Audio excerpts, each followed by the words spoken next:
اعوذ باللہ من الشیطان الرجیم بسم اللہ الرحمن الرحیم وقلنا جاء آدم اسكن انت وزوجك الجنة وكلا منها رغدا حيث شئتما ولا تقربا هذه الشجرة فتكونا من الظالمین۔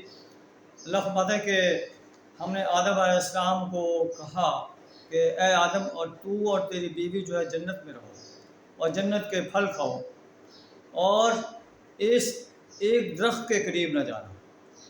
اگر اس کے قریب گئے تو پھر تم جو ہے وہ اپنا اللہ کے ظالموں میں سے ہو جاؤ گے۔ تو آدم علیہ السلام اور ان کی زوجہ محترمہ جنت میں رہے، لیکن شیطان نے انہیں پھسلا دیا۔ فَأَزَلَّهُمَا الشَّيْطَانُ، شیطان نے انہیں پھسلا دیا اور کہا کہ اس درخت کو کھا لو تو تمہیں ہمیشگی نصیب ہو جائے گی۔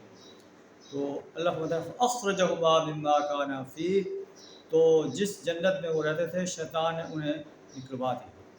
تو شیطان نے جو ہے کیوں نکلوایا؟ کہ شیطان چاہتا تھا کہ آدم علیہ السلام جس کو سجدہ کرنے سے میں نے انکار کیا ہے، اس کو تو اللہ تعالیٰ جنت میں رہنے دے اور مجھے جنت سے نکال دے۔ یہ کیسے ہو سکتا ہے؟ انا خیر منہ، میں اس کو کیسے سجدہ کرتا ہوں؟ خلقتنی من نار وخلقتہ من طین، اے اللہ تو نے مجھے آگ سے پیدا کیا ہے اور اس کو مٹی سے پیدا کیا۔ تو شیطان نے تکبر کیا، تکبر کی وجہ سے وہ رانہ درگاہ ہو گیا۔ آدم علیہ السلام جو ہے وہ جب درخت کا پھل کھا بیٹھے تو وہ پشیمان ہوئے، نادم ہوئے، تو اللہ کی طرف جو ہے انہوں نے رجوع کیا۔ اللہ فرماتا ہے کہ ہم نے انہیں فَتَلَقَّىٰ آدَمُ مِن رَّبِّهِ كَلِمَاتٍ فَتَابَ عَلَيْهِ، آدم علیہ السلام نے اپنے رب سے چند کلمات سیکھے، اللہ کی طرف رجوع کیا، اللہ نے اس کی اس توبہ کو قبول فرما لیا۔ اور وہ کلمات کیا تھے؟